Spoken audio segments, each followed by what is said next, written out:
So we are now in the second session of the first day, again, trying to integrate different technologies. We had integrated KNX, as you have seen in the first session. You have the videos, of course, to review this. And after the end of the day, I will try to create the Dropbox with all these, all the things that we have used for the practice. So you will have exactly the same ETS project or the app, the result of the app to do exactly the same integration in the BMS platform and so on. So about KNX, just to finish and to engage with BACnet integration, just to finish the KNX integration, we had a small example to show you about the device integration. This is the physical address that we have in every single practical board, let's say hotel room, for the example. This is the individual address of the example of the devices, one, whatever. It doesn't mind the room. They have exactly the same, let's say, physical addresses, okay? Doesn't mind the room, you have the same. And of course, we do have not DALI gateways. So these DALI gateways is impossible to be in the boards because they are not physically there. So you can see that when a device is not there, we have green quality in the items. That is also important to understand, but values are consolidated in true values when there are devices present in the physically, and false value when the device is not present. To do this supervision of the physical addresses, we had this table, KNX device definitions table that we have here, okay? And we have just a brief explanation, the physical or individual address here, separated by dots, 1.1.1, .2, .3, whatever. The same address for every single room or practical board.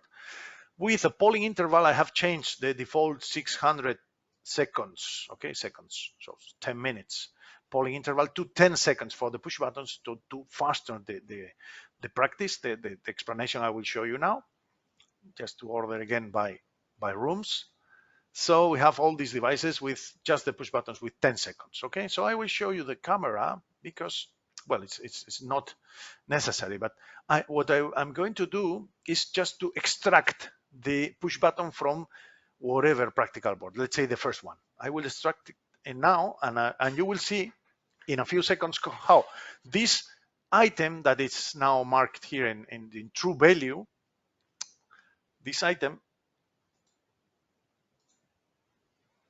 okay, now the screen is in live because it was frozen. Sorry, I was explaining this about this table, about the polling interval, and the screen was frozen. Sorry for this. But now you can see the items. Okay, I repeat, we have our KNX branch with all these elements. In every single room, we have our group addresses, as mentioned before. No, we can see the status, we can control the lights or whatever, and you see the quality of the items in green or red color. Good quality, we have value for this item. We do not have value for this item, green or red color. In case of physical addresses, we have a devices specific sub branch here, and area line number of device, okay? And values are in true, but green color, so good quality, they are inside. And we note positively that these devices are not present in the room, okay? The value, the quality is good, but the value is false, okay?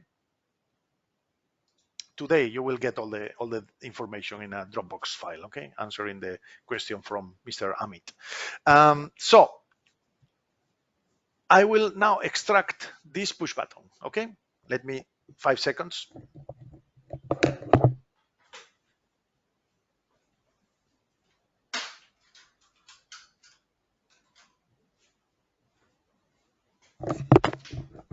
Now I have it in my hand, and I have 10 seconds of polling for the push button. So you will see in some seconds, more than 10, because we have some retries, the BMS is retrying to connect, but you will see that in some seconds, this true value will become red color for this item.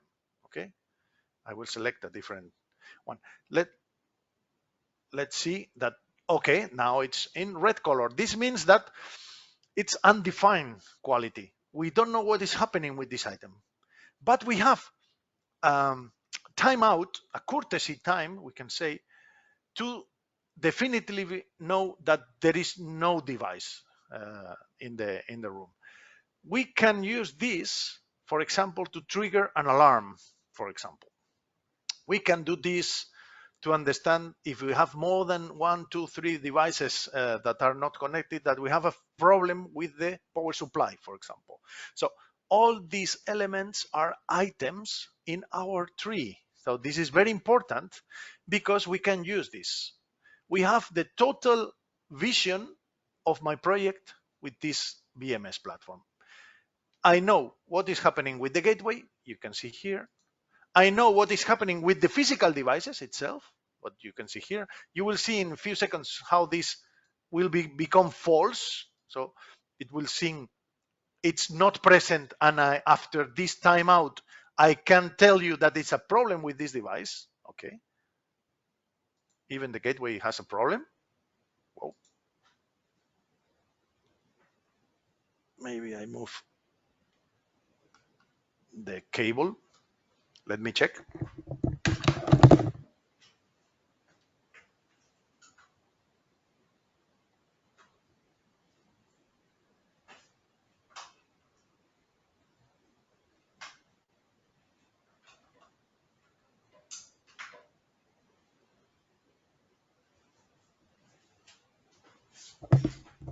Yeah, I moved somehow the gateway. Now it will become true again. You have seen that the gateway has some issues. So in fact, we have supervision of this.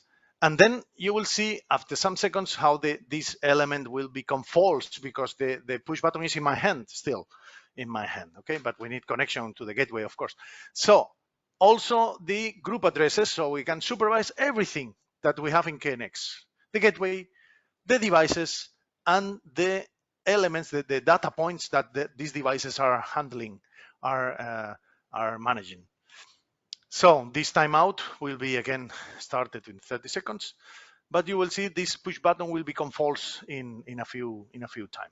And this is very important because we have a traceability of the KNX devices in my installations. In the next protocols, we will see BACnet, for example, and Modbus. There is only two levels of items. We have the devices itself. It's like the gateways for us in KNX. So our BACnet IP device, for example, is one element, and the object. In terms of BACnet, they don't use the word group address. They use the word object for BACnet. In Modbus, it's a different name. Modbus we call registers. Discrete inputs, coils, input register, holding registers are called registers. So objects for BACnet, registers for Modbus, group addresses, or for KNX, but in this case also individual addresses. So you can see now this quality is green, so it's good quality because we positively know that the device is not present in the line. It's now false. So let me 5 seconds to insert again this in the practical board, and you will see that in a bit more than 10 seconds it will become true again. 5 seconds, please.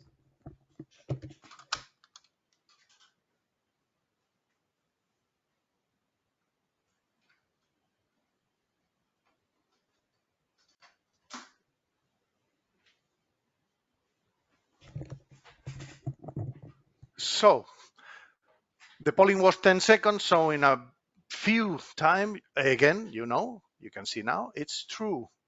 It's again in the room. So imagine a hotel where you have push buttons and some guest want to take the push button with him. You can trigger an alarm for the reception, and then reception can understand that somebody is touching these elements and call the room and say what's happening, or please, we will check because we have detect some issues in your room. I will send somebody to check. And of course, these kind of things shouldn't happen, but we have tools to supervise these kind of things. So maybe a problem with the power supply or whatever device that this is disconnected, all these things can be supervised. Physical address. Finally, I will also show you how can we link items from one room to another room. So imagine that we have the on-off of one room, okay, here, and then we can control this room. So we can send a telegram, one, of course, and check if you can check here the status of the light. Now it's true. And if I turn off the light, I am sending the control 1/1/1, but you are checking here the status 1/4/1. I can just see that it's changing here. This is the status of the light. So I am working on this light. I will turn on the camera because I want to show you something in this case. So again, I will turn on this light. Is bottom left, okay? The first, you see that a small LED is on. Maybe I can try to turn on another light, like a bit more easy to see. For example, this dimmer, the light 12 is easy to see. Light 12, okay, this is easier to see, on and off, okay. But this item, sorry, is not linked to any other item, so it's totally independent. What I can do in the BMS is to link one item to another item. So imagine, for example, that when this light is on, I want also the same light in the room 0402, the last one, top right, bottom left and top right, to be linked, these two items. So this is possible using a specific extension table that is called the virtual link definitions. So these extensions are very common in the BMS when you need to link an item to another item. And with this table, I will finish the NETx explanation. I will delete this. Not necessary. I will insert a new definition. So it's very simple. You can see here a source item ID column, a destination item ID column. So if I select here an item, whatever item, for example, KNX room 11, the light, the on-off for the light 12. Okay, this item, okay? And the destination will be exactly the same, but in another room, what I can do, copy paste in this text, because I don't need to search it if I can do it very fast like this. So it's exactly the same group address, but in a different room with a different IP tunneling. This is a link now from the source to the destination item. And if I save, I don't need to restart for this table the server, because if you see live in these tables, it's possible, or better said, it's not necessary to restart the server for this kind of definitions. Okay, so this is just engaged, it's linked. If now I turn on this light number 12, you will see in the camera that both items are on because I linked both. The source is writing in the destination the value that has changed. If I turn off, both are off. And I am just attacking, let's say, the first one. But this is only in one direction, because if I turn on only this, let's see, it's in room 0402, okay? If I only turn on this light, the first is not on, because the direction of the link is unidirectional, it's only one direction. If you want to do it bidirectional, in both directions, just copy this definition and do it opposite from 0402 to 0101. You know, it's, and in this case are two links, and internally the system is avoiding any loop. If you are thinking on a software loop, it's avoided by the system. So now, if you go from the 0402 and turn on, you are sending this on because of this second link to the first. So now it's working. And then let me go. It's very easy. I select this and this is the first, and I send 0, and both are. You can also change the IP. So this IPC is the first and the last. I select this because it was easy for me to show you. So this is a virtual link. It's very interesting. This was the last. I will put them into sleep, convert to comment. So I don't want this to be active now. Let me close this table and then close this definition table, because I want to go ahead and explain you BACnet. BACnet as the second driver. Okay. BACnet is another menu, different menu. Okay. And this menu has different tables: device, object, properties for the objects. Object mapping is for another application of the server. When I say I will include BACnet devices and the BACnet objects and the device objects inside my server, I am telling you that my server, my BMS platform, is a BACnet client. I would say I am client of these devices because I will be asking these devices to serve me. The server will be the devices, the elements.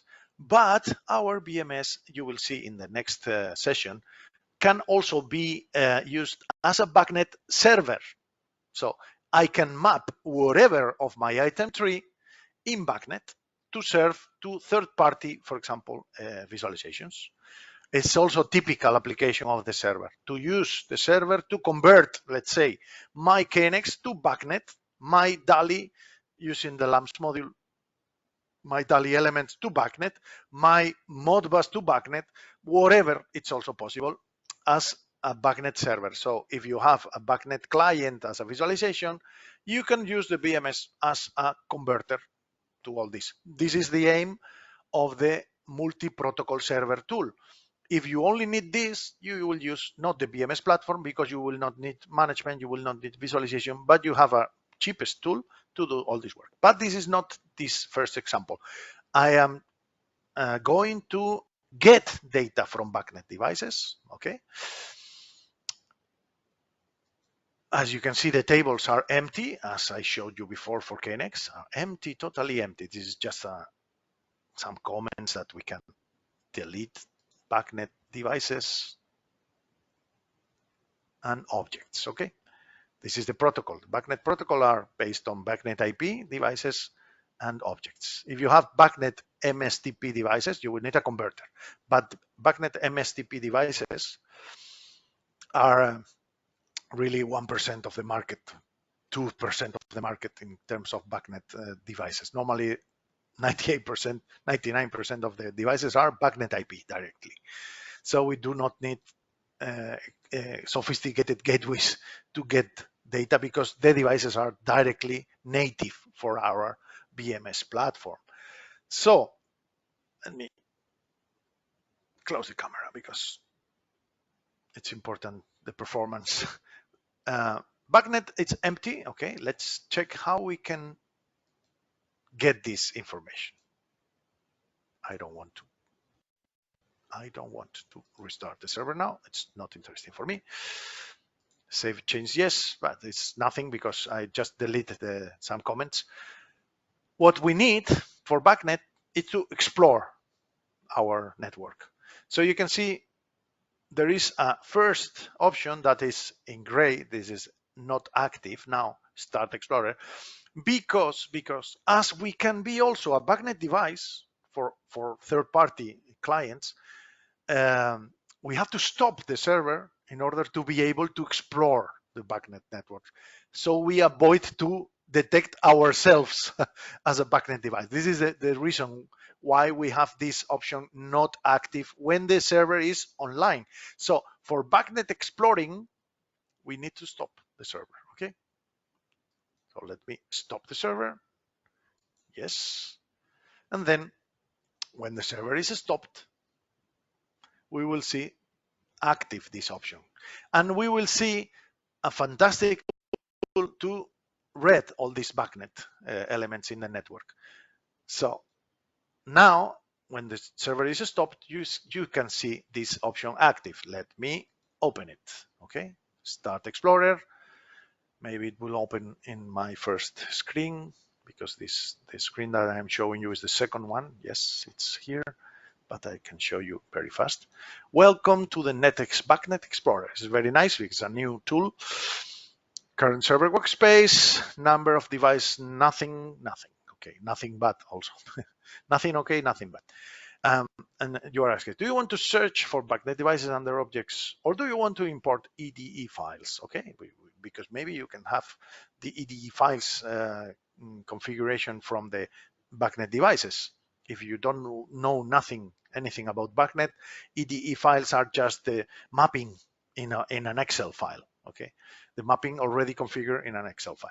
But normally we have the option to do a discovery.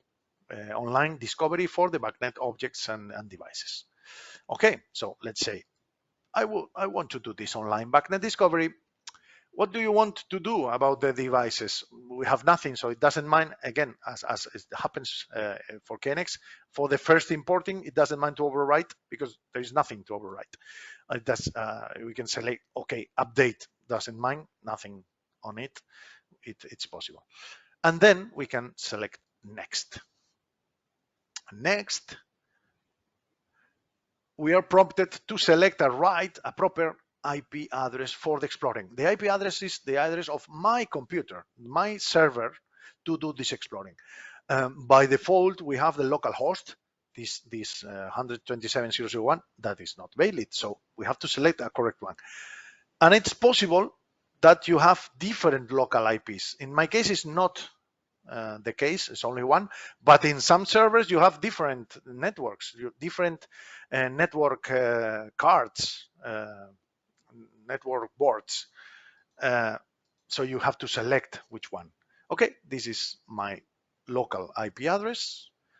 The range of devices then in terms of a number of device ID.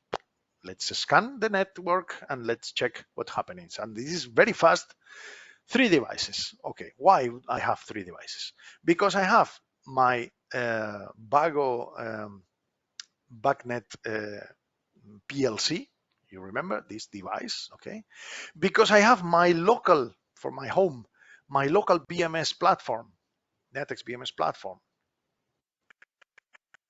Also, with some elements exported in BACnet, so I will show you when we see these things. And because we have another device that can map in BACnet elements, it's called the logic machine, but I have mapped some elements in logic machine. So I will just select this first one, okay?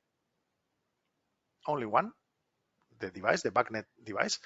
And this is just inputs and outputs, so it's binary inputs, a lot, like 52, I think, from 0 to 51, and some binary outputs, okay? Binary outputs, these binary outputs are not useful for us. We needed to create BACnet objects inside the PLC that this is the real binary outputs that we can use, okay? So in fact, we could say, not interested in this binary output, so you can select if you want or not this one. But it's not a problem because we can do this afterwards. Let's say, no problem. I can do this afterwards. So, okay, all these devices are interested to me. Maybe also I can select this older one, so it is also scanning what is happening. It's in Spanish, I'm sorry, because it's my home. Some power, some electricity cost, powers, energies, and so. But it's just for you to understand that it's just easy to integrate whatever sensor. Oh, okay. I just press the add button. When you add, you can select the right priority. This is a BACnet concern. There is an array of priorities, so you can select, but it's not a problem because you can do it afterwards also. So by default, I always used to say that default parameters are our friends. So let's say thank you. By default, it's okay. Polling interval also for this consultation. No? So the polling, the asking of the values, and the change on value type, that is also a BACnet issue. If you don't change it, it should work. So we have all these elements. Okay. And then I just select the next button here. So you can see the devices that you have included. Okay. And the objects in the next. So here again, you can select whatever for different devices. Okay, we have 2 devices. And this is the BACnet Explorer dialog that is really fantastic, no? To have all these elements, devices and objects in the last final resume of this. So BACnet configuration has been successfully saved, and we can take a look on our BACnet objects. Just first, for example, opening my device folder. We have 2 devices. You can see here. This is the link layer address. This is the IP plus the port. The port that it uses is this port 186.192 in decimal. Okay, but in hexadecimal is BAC0. BAC 0. This is in hexadecimal. In decimal, BACnet has a driver configuration. You can check here. The port is this one. But in 3 ways you can see this port. This is a default port for BACnet 47808, but in hexadecimal is BAC0, BAC0, and in as a part of the link layer address is the IP plus this port that is in decimal 186.192. This is exactly this port. This is just a configuration. We don't have to change normally this, okay? If we have to touch something, I will come back, but normally you don't have to do anything with this configuration, except when you have to configure the BACnet broadcast management devices, or if you have some data points that are not being shown the data properly, maybe because they are in alarm or fault or overridden or out of service. So you can change these kind of things here, but normally you don't have to touch. It's totally automatic. So as you can see, BACnet, there are 2 devices and there are a lot of objects in BACnet. Okay, some binary inputs, some binary outputs that we are not going to use. So maybe because we have my binary values, binary outputs here configured, so maybe I just delete it. I will never use this. Now this is what we are going to use with the right priority for the outputs, never use it for the inputs, okay, because they are not going to be written. And then another things, in this case in Spanish, I apologize for this, maybe with some errors because of the accents, but just to not have any issues here with the text, but just recognized, and that's all. We can save this and then start. Start, not simulation, because simulation we cannot have a connection to the real devices. Okay.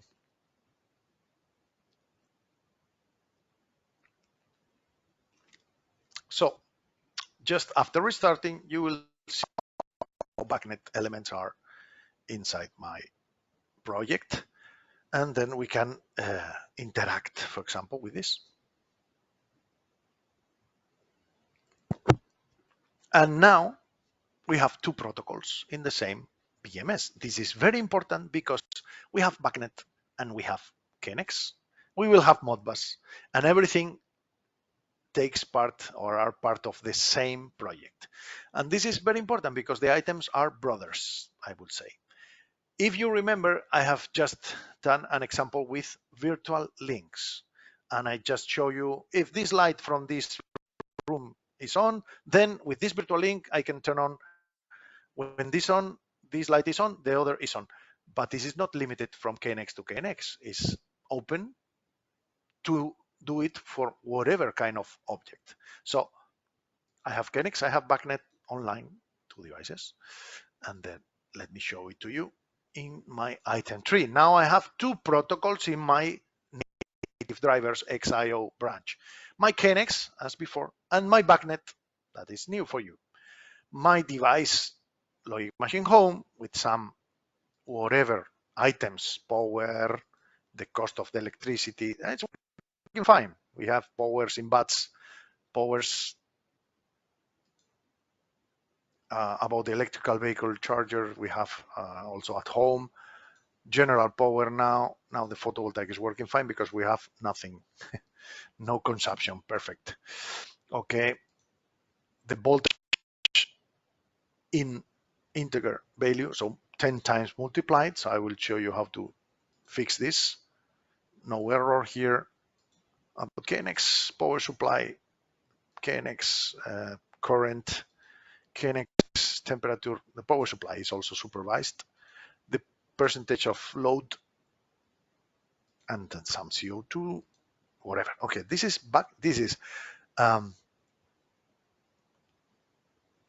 a device, this logic machine that is converting to BACnet. But for us, it's BACnet. It's okay. It doesn't mind where it is coming. In fact, this is measured by Modbus. So it's from Modbus to BACnet and from BACnet to our BMS. The other device is my PLC. So I have some binary inputs. I have a cable here, so I can do just a small bridge. Show you just this first is in true because I am doing a small connection. The second one, for example, you can see there, the second is now in true. This is one. Now I will go to the third one and show it to you.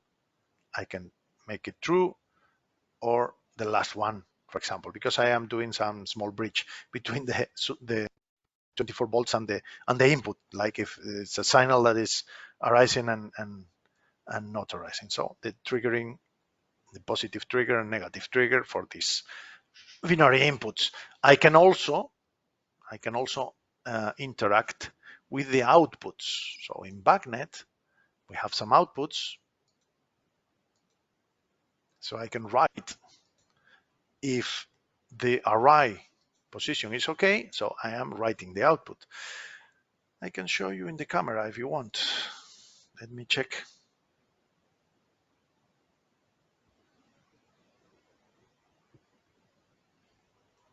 The camera is now focused for this, but I will show you. This is the output. For example, the first output is here, and this is the input. So all the inputs are this card. So what I am doing is triggering the signals from here. So, okay.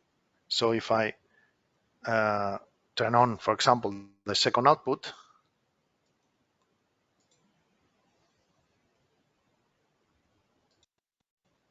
you see that this is the second output.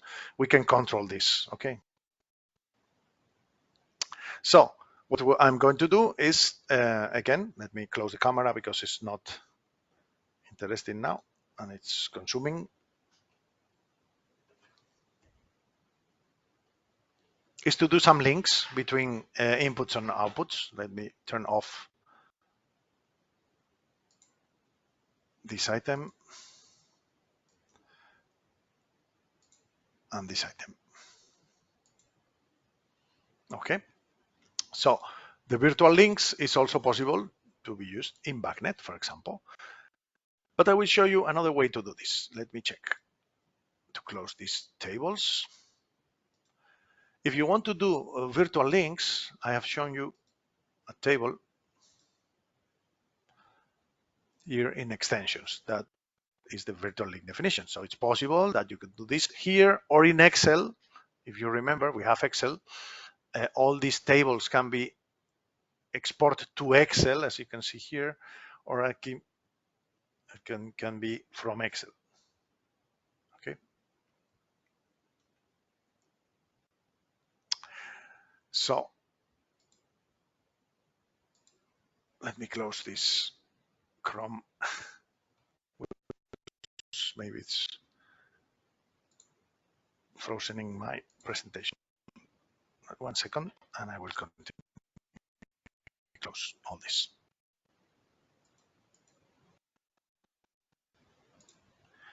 For if it helps.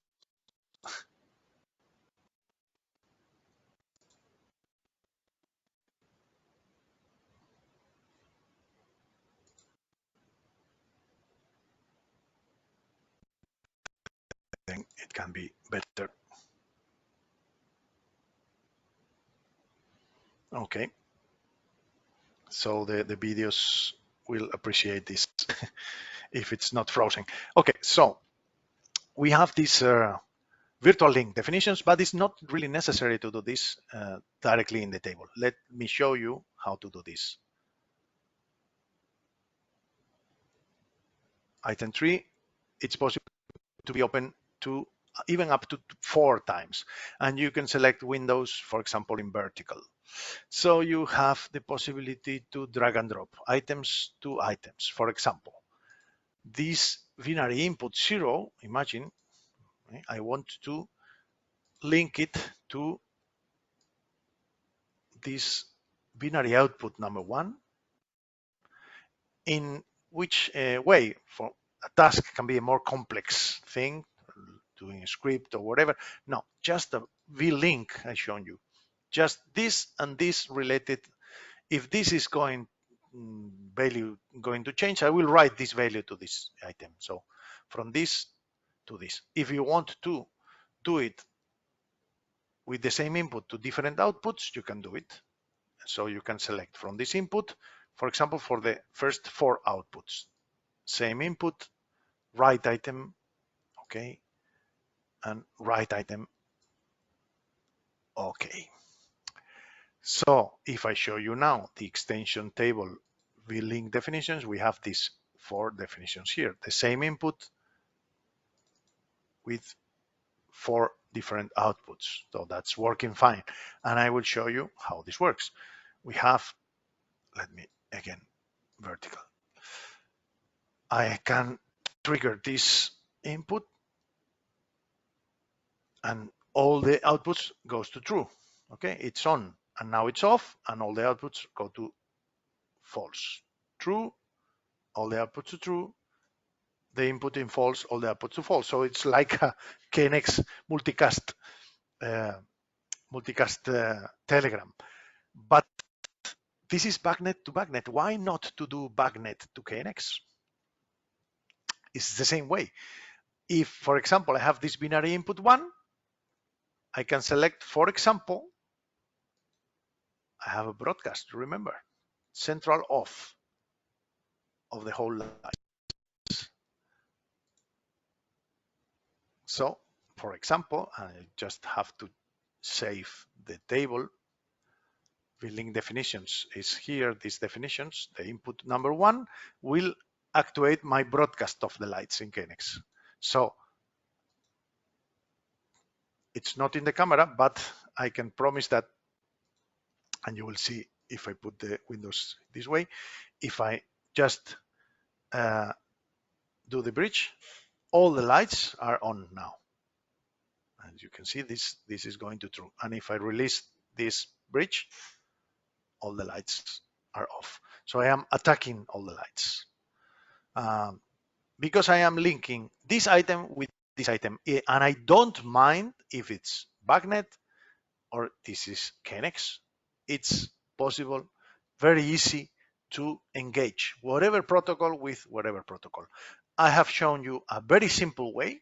The most simple way is this virtual link, very simple, nothing. It's just this source writes to this destination, but, and I will now again put this to comment. Okay, I will export this workspace to you, and you will have the result, and you will have also all the documentation in order to be able to do the practice by yourself, but you will get everything. But it's very simple to understand. We have items. Now we have items. I don't mind if they come from KNX, they come from BACnet. You will understand this in the third session when we talk about aliases, okay? But this is BACnet. So it's very interesting. It's very interesting because it's simplifying me a lot. Okay, I will again have only one item tree with my BACnet and my KNX all together. Okay, all together. About BACnet, we can also get information. For example, the BACnet objects, okay, are very interesting, but the objects in BACnet have properties. There is a lot of properties. The relinquish default, the reliability, whatever. There is a lot of. So I can also take this information from any object. Imagine, for example, this power. Is there any interesting object that I can get? Well, let's see. I can open the properties definition table and create a definition first with the device name, the object name, and the property ID. So first I go to device definitions, and the device name is LM home. Oh, sorry. Copy. So this is the device name, but which is the object? Okay, let me check here. The first object name was this one. Copy.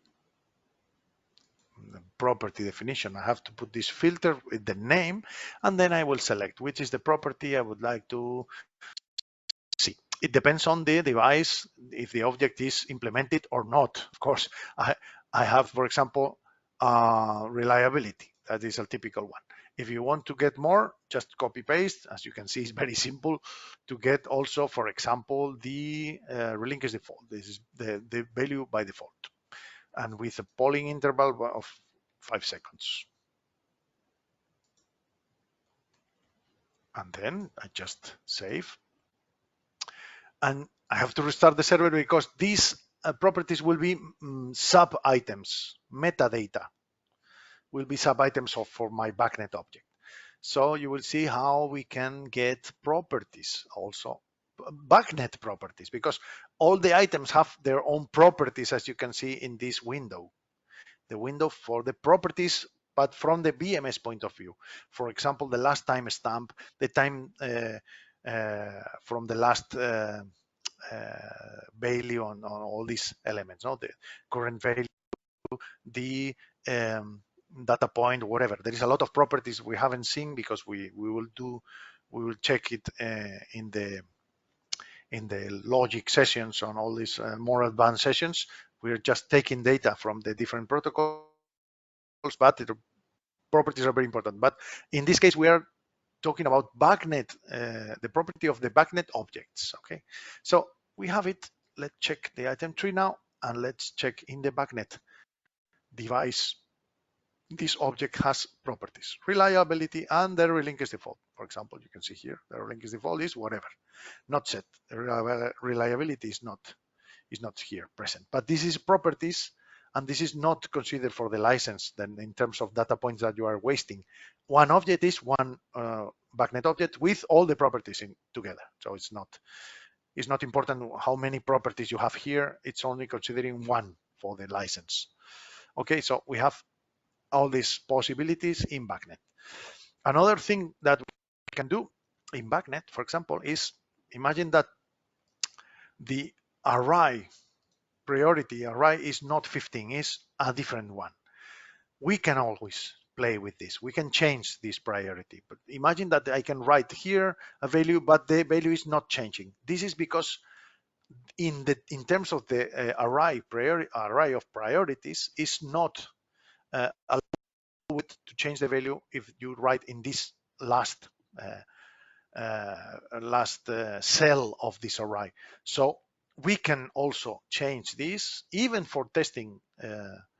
It's possible. So you go to BACnet object definitions, for example, and in this, for example, the first one, instead of 15, you can put different values, but for example, 8 or 9, and try to check what is the right value for this. Normally, the manufacturer should tell you, my objects can be written in priority array value number 8 or 7 or 9.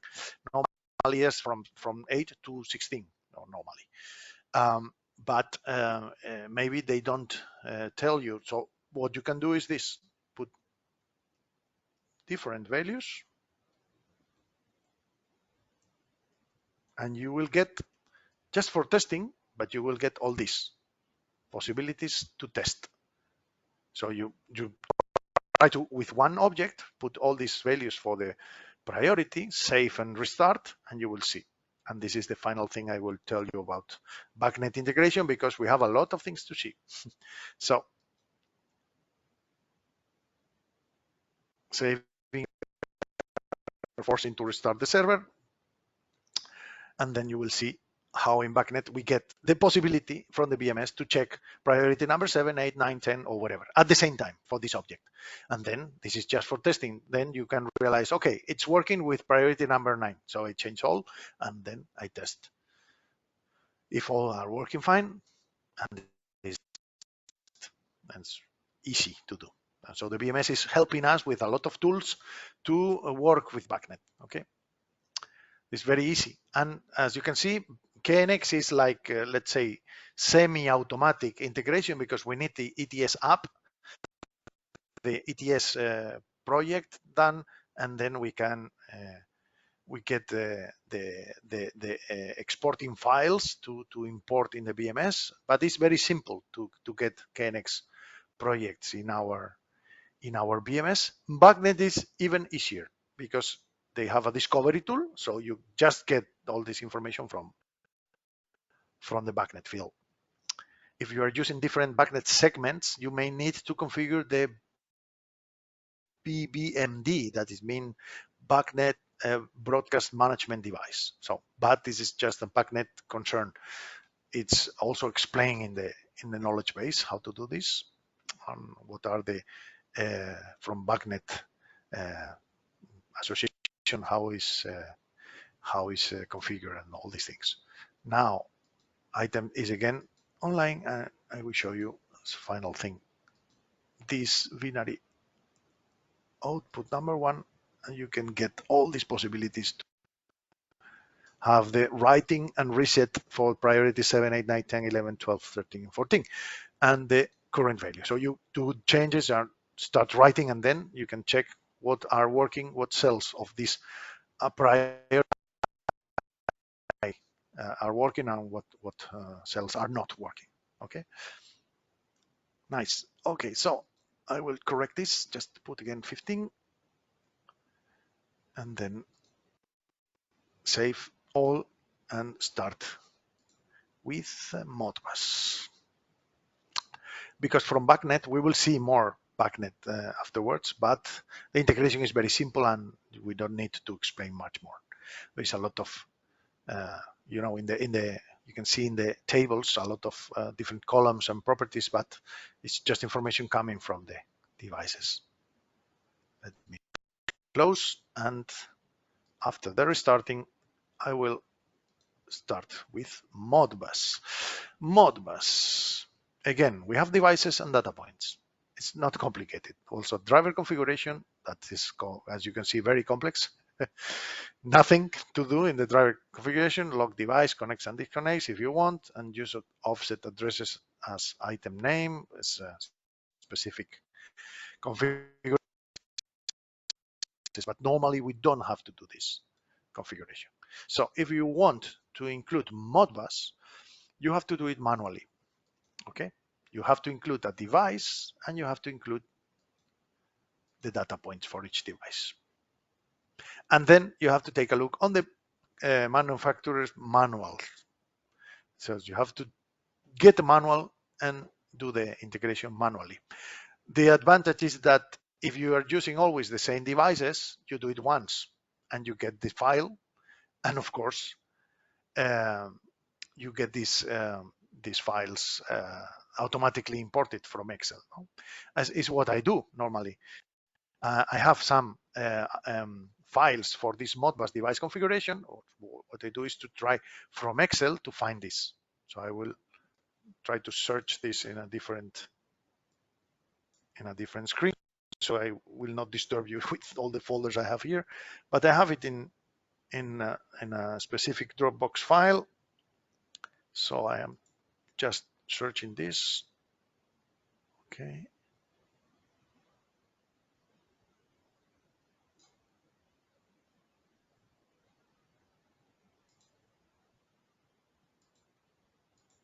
Okay.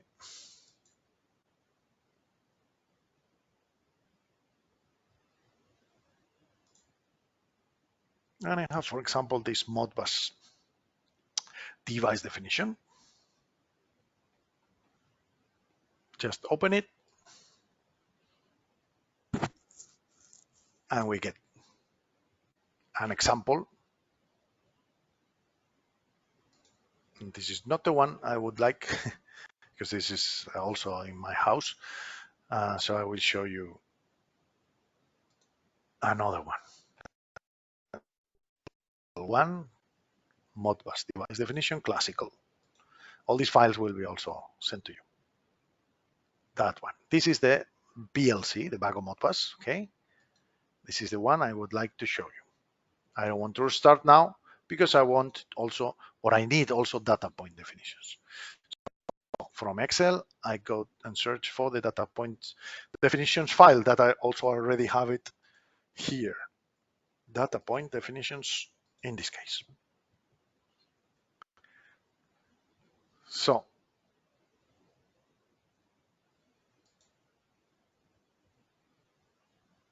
I will restart later. Let me tell you something about these configurations. As this is manual, it's important to understand everything here because you have to do it. The first time, or maybe you have to ask my colleagues if they have it already done for different devices, but this is not normal. Normally you are using hundreds or thousands of different Modbus devices everywhere in the world. So it's important for you to understand how to do this. It's not complicated. Okay, if you are again using the default parameters, it's normally easier than if you want to change it from the beginning. We need a name of the device. This name is important because in the data point definitions, we will use exactly the same name, Wago Modbus, for example. But imagine that you have 10 of these devices.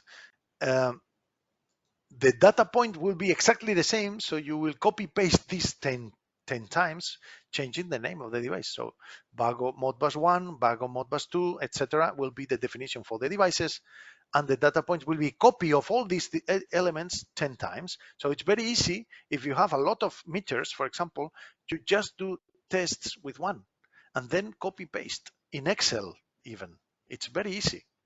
So it's not complicated. So you will see it in my house. I will show you examples from my house. So Wago Modbus is the name. This is the IP. A typical Modbus TCP port is this one.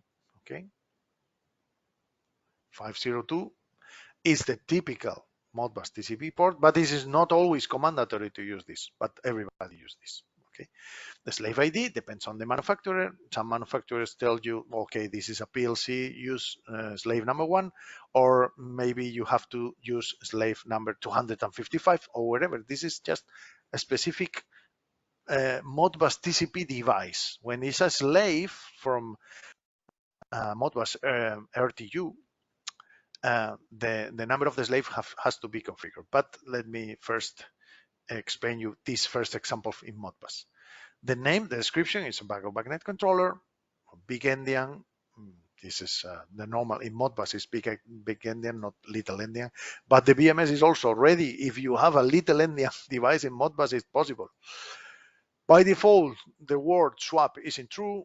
it means that when you have a word in binary logic is 2 byte, word swap means that the bytes are swapped. It means the data is in the highest position byte and not in the lowest position byte. Now, this is just internal thing from Modbus. It's a typical, and the default situation is this. The word swap has to be true normally by default. So for the device, it's defined the word swap for all the objects by default in true. So we don't have to change it for every single object. This is the device definition. Double word swap is the same when you have double word. It means 4 byte, double register, 32 bits. So this is, again, swapping the words and swapping both words, so swapping the bytes inside each word, I mean, and swapping the words also. So by default, the bit swap is false, normally by default, and this is maximum parallel commands, again, by defaults. Timeouts, you normally change these timeouts when, in 5 seconds, when you have some disconnection, reconnections are very frequent, because Modbus has a circumstance. There is no Modbus certification institution. So there is not like in KNX that is there is some laboratories that certificates the performance and the quality of the KNX devices. Also, in BACnet there is a BACnet certification. In Modbus there is no any certification. It's just a definition of the standard. The chips, the microcontrollers in Modbus are very cheap. It's not expensive at all. So many manufacturers are implementing Modbus, but in doing an interpretation of the protocol in different ways. So sometimes we need to adapt our BMS in terms of request timeouts, counters, and on all these things. It's not easy, but normally it works, but it's not easy. So normally, if you don't change any of these elements, any of this configuration, it should work. Okay. From data point of view, we just put the name of the device, and then we have 4 different kind of Modbus objects or registers. It can be a discrete input. It's like binary input, only readable, let's say. A coil is 1 Boolean that it's possible to read and write. An input register is 16 byte for analog registers, let's say, or a register with 16 bits of information, not just a Boolean. Input register is only readable, and holding register is readable and writable.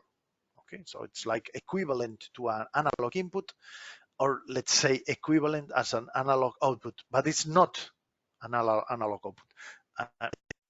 Say some manufacturers have only readable objects and they are mapping them on holding registers. So it depends on the manufacturer.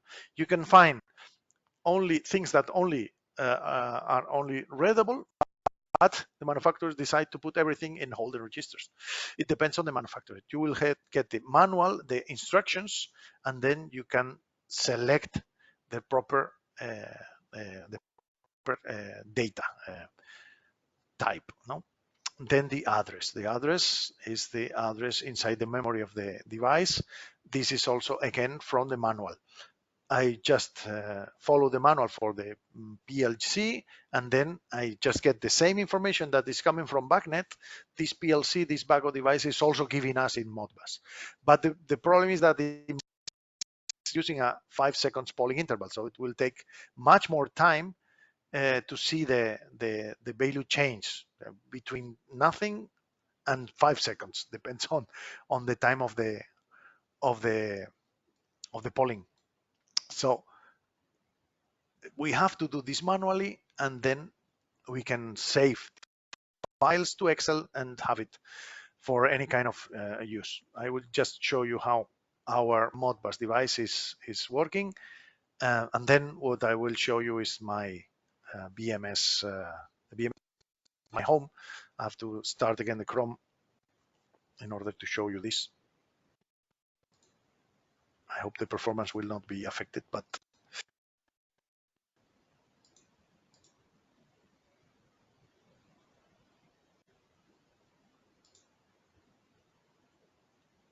okay.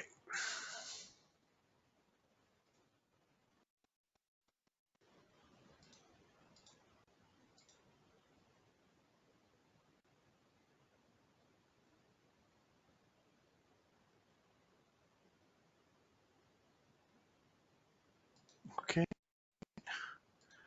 Now I'm accessing my home BMS to show you another Modbus devices.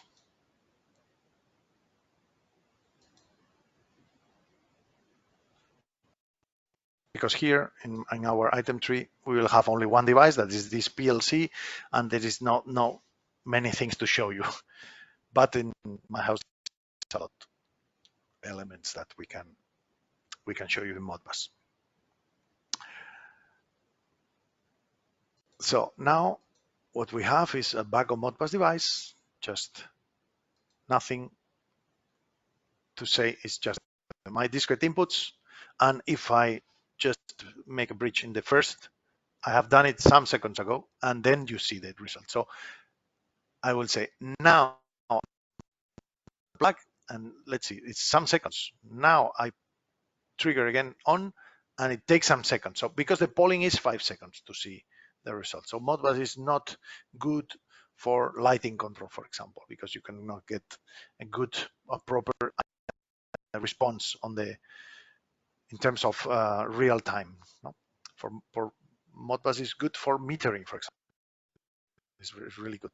So in this way, I will show you the BMS at my home. This is BMS at home. I am connecting by remote desktop, and you can see here I have Modbus, some device definitions. There is a lot of device definitions.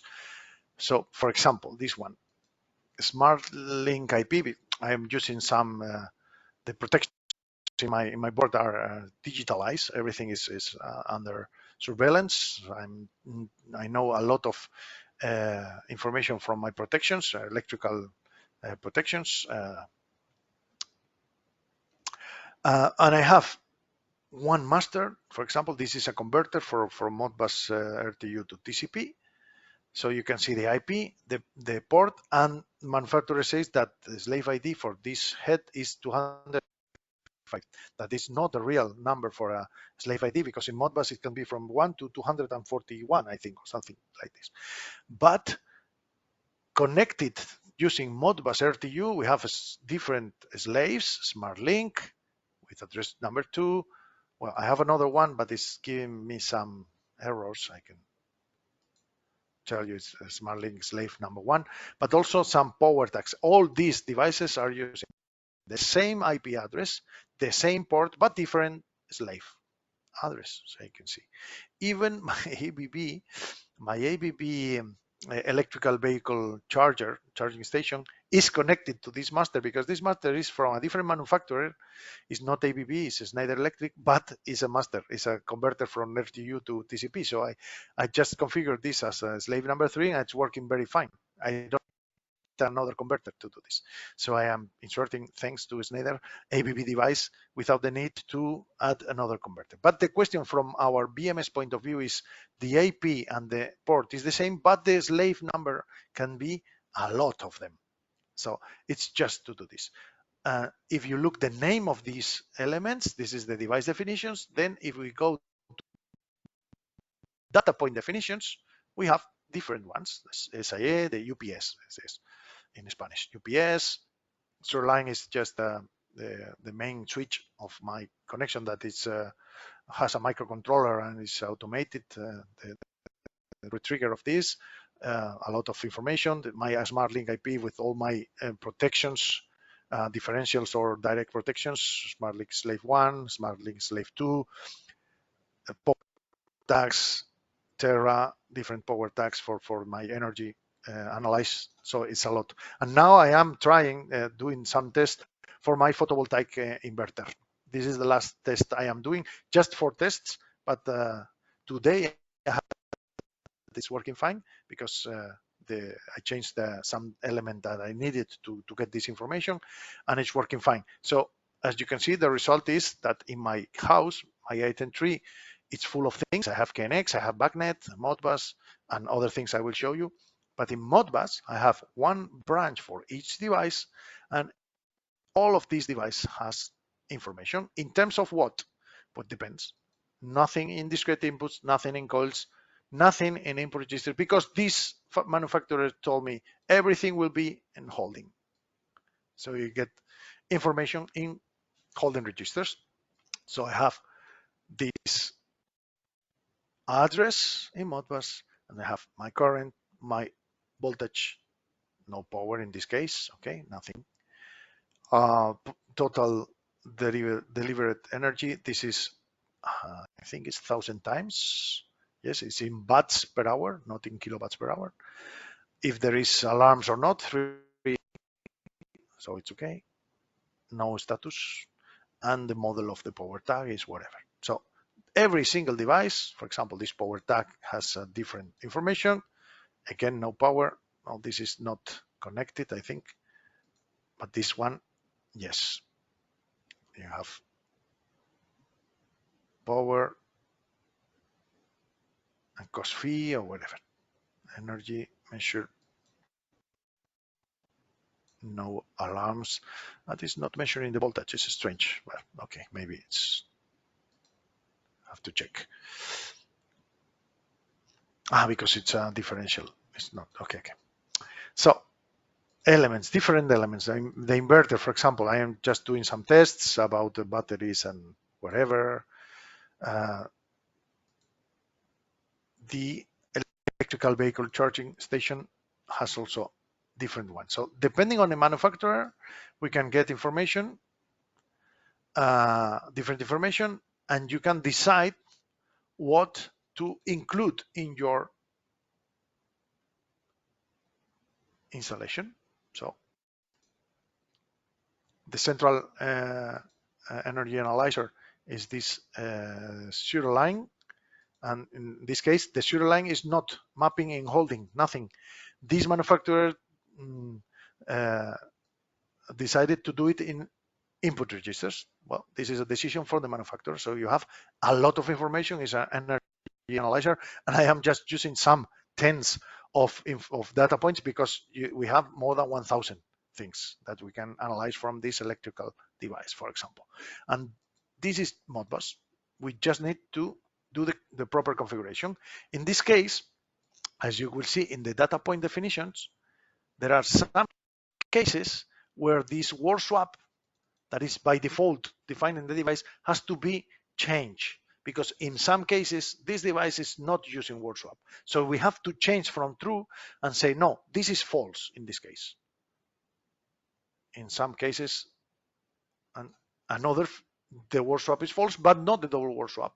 And this is the way the device or these registers are working fine. So this is the only thing we have to take in consideration when we are working with these elements. Okay, use it by default, but if you don't see the proper information, maybe it's because you have to take a look more in depth in the manufacturer's manual, in the manufacturer's instructions, and then change this word swap, double word swap for some of these elements, because you can see in the same device, some of the elements are not changed.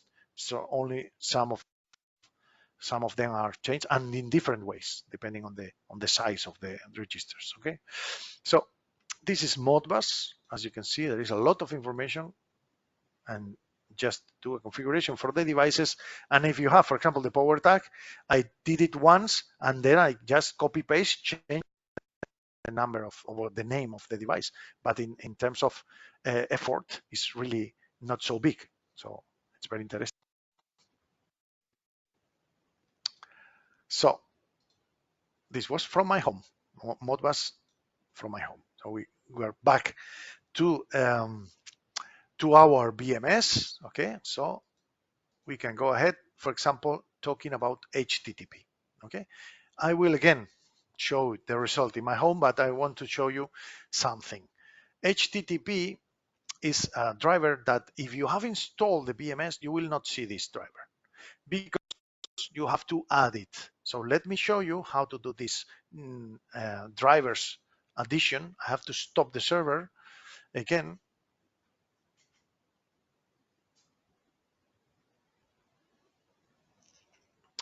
So when I stop the server, I can go to the extensions menu and start the extension manager. Okay, we have the extensions menu where you have seen the link definition, and we will see all things afterwards. Well, we have the extension manager.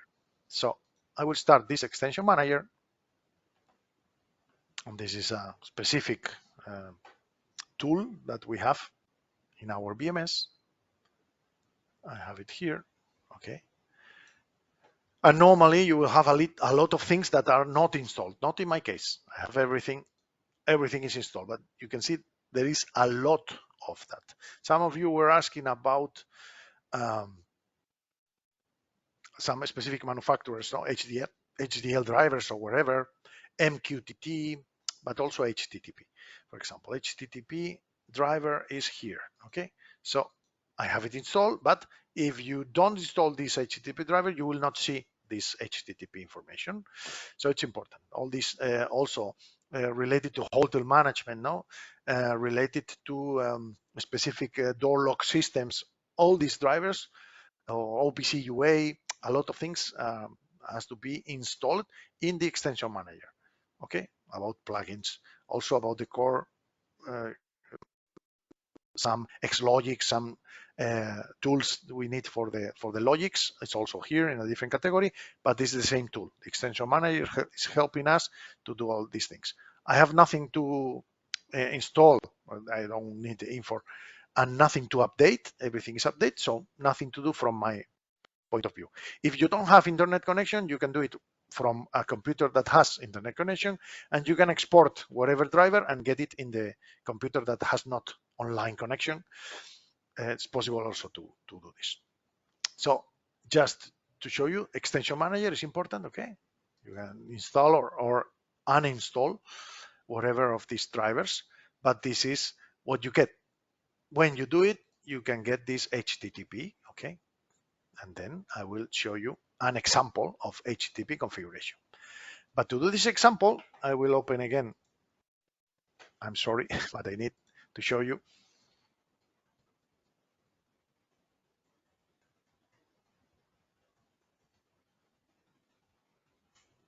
a specific website. This is an example. Imagine that you want the forecast of weather.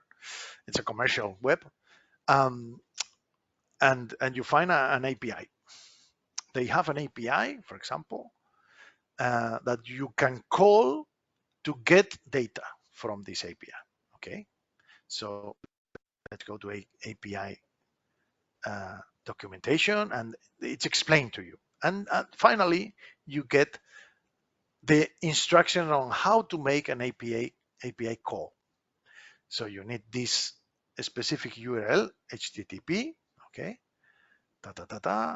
one call, latitude and longitude. For example, you can also use in this website, they explain a specific number of station, weather station, if you want to exclude whatever part, and an API key. This is important because you have to use your own key, your own API key, because there is a restriction if you want to use the free version of this weather, because you can also pay for this service, but it's also a possibility to have a free information. If you, for example, ask only one time every 15 minutes, it's okay, you can do it. Less than 100 queries per day, it's possible, or less than 1,000 or whatever. So I am going to use this. I have read all this explanation from the website, and if you can take a look, I have implemented this in my house. I have just follow the instructions to get. It's just an example, and I appreciate if you don't use my API, because API ID, because it's limited, okay? But I will show you this in the website. It's just a URL, okay? It's just a URL. In this case, I have a HTTP JSON viewer. So it's just for you to understand that if you have this plugin, you will see this in this aspect. If you don't have the plugin, let me open another browser just for a second.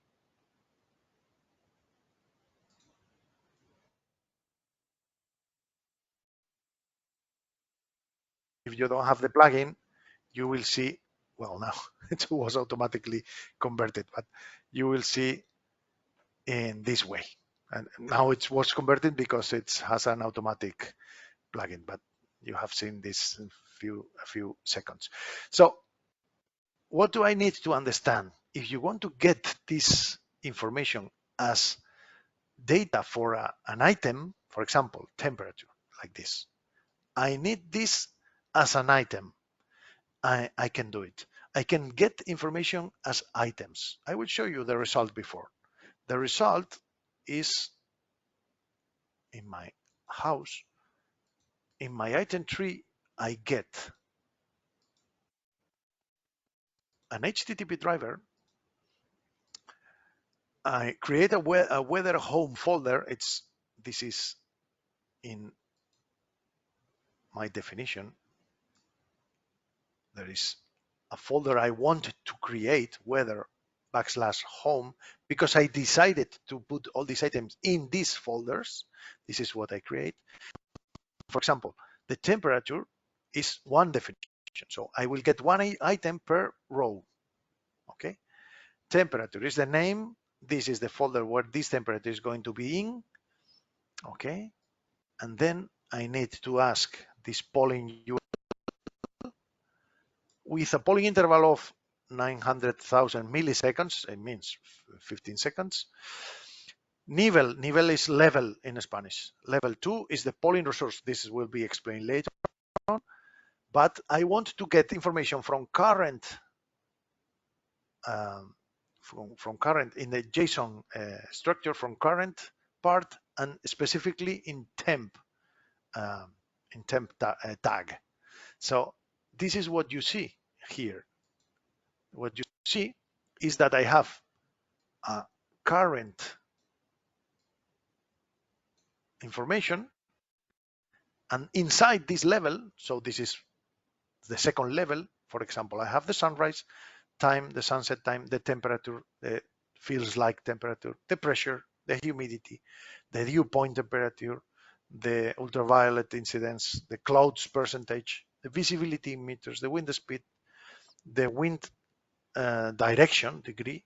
This is from the north, so it's almost northwest, and so on. And many other information, because this is just one query and you get a lot of information from this. Even the forecast, if you want. So you get a lot of information for free if you ask every 15 minutes from this open weather map. You can see thousands of data if you want. So what have we done to get this into the BMS? It's very simple. We just need to create two things. These data point definitions, but also in HTTP, we need to create a resource definition. So this is the levels, the different levels, and it's JSON. JSON means JavaScript object notation. Okay, it's a language, but it's also possible XML and URL encoded formatted data text. Is really complex, really sophisticated, this driver, but very simple. In JSON, we get the data. If you want to get data from the first level, it's just put $dot open the clue 0 close. If it's a second level, it's just this. I just get this information from my colleague Wolfgang, so I just do it once and it works. So it's not complicated. You have up to 4 levels to get data from this structure, no? From this open weather map. It took me some time to do this, but not so much, maybe 1-2 hours. And I decided to get a lot of information, even forecast. So prediction is a forecast, 3 hours, 6 hours. Forecast 9 hours, 12, 24 hours, or 1 day, 2 days, forecast 3 days, a lot of information, doing exactly the same polling URL every 50 minutes, and with these different levels. Okay, you can see level 2, 3, even 4, level 1 in some cases, and just the polling parameters. So I can give you an example of this table if you, but just to remember that you need your own APK. You can create your own account. You can create your own account. I will say, let me show you that you can get some API keys. So you can create different API keys and use it for your services. But please use your own API keys, because if you're using mine, I will never get again information from the weather. Okay, so it's very simple. It's not complicated, and you get with just one definition, every single definition. The result is that you get in the item tree weather, home, all this information, and this is an item tree. Imagine that you have a KNX weather station. In this case, I don't need it because I get information from the closest. You get this to the closest weather station. Okay, this sunrise and sunset are not processed. In the session where we talk about logics, you can see that I use logic to convert these sunrise and sunset times. This is coming from this data. This is the raw data without the conversion, and I do this conversion, so I get this. Of course, you can use this to trigger lights or whatever. It's possible, but for that we have the geo branch. You will see, I will show you in the next session the geo branch to use this. Okay, so next session will start in half an hour. So what I wanted to show you in HTTP is that it's possible to get this information from a web. You have the forecast in different folders. What will happen in 2 days? We will have 17 degrees. What will happen in 3 days? We will have 18 degrees. It's a bit fresh for it to be spring. We live in north of Spain. It's not so hot. So it's a nice place to be in summer. But in spring, it's also still a bit fresh. Also, we have used this HTTP, and I will show you another example to finish this explanation, for the price of the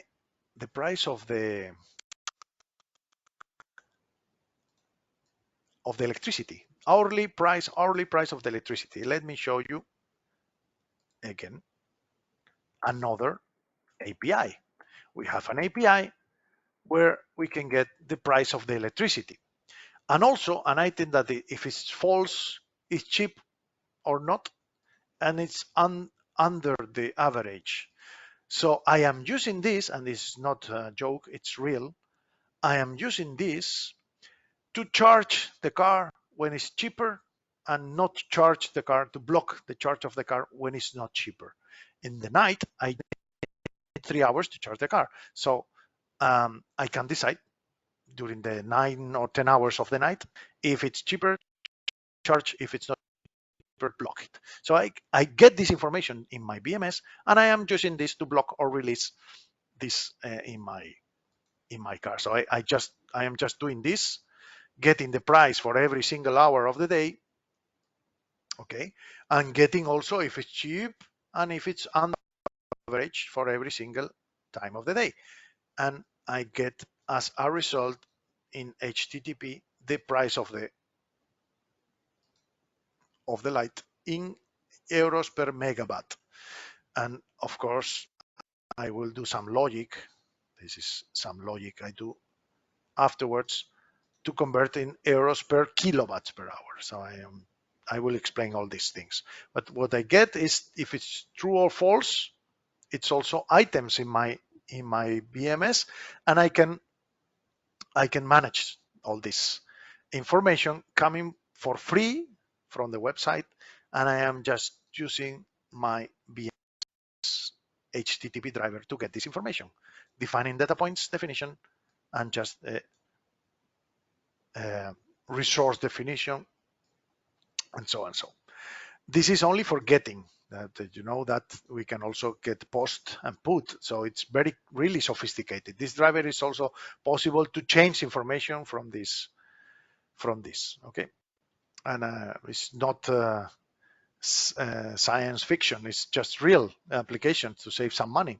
It's not a lot of savings because we don't have a lot of sun, and and the car is just a plug-in hybrid, so it's not real electric. But the next small car we're going to change at home will be electric. We'll get it next week, and we will save much more money because we will charge when it's cheaper than when it's not cheaper. So it was just an example to show you the HTTP driver. I hope you have enjoy or like it, but this is the end of this session. We will continue in the next one in half an hour. And again, you need to subscribe to all the sessions if you want to follow, because we have decided to do this way because some of you maybe are only interested in a specific session or not. If you are interested in all the sessions, it's a bit more annoying, but you have to do it 12 times. So we hope to see you in the next session in half an hour. And I hope that the audio and video has been better than the previous one. Hopefully, nobody told me the opposite, maybe. So I hope so. Thank you very much, and see you in half an hour again. Bye.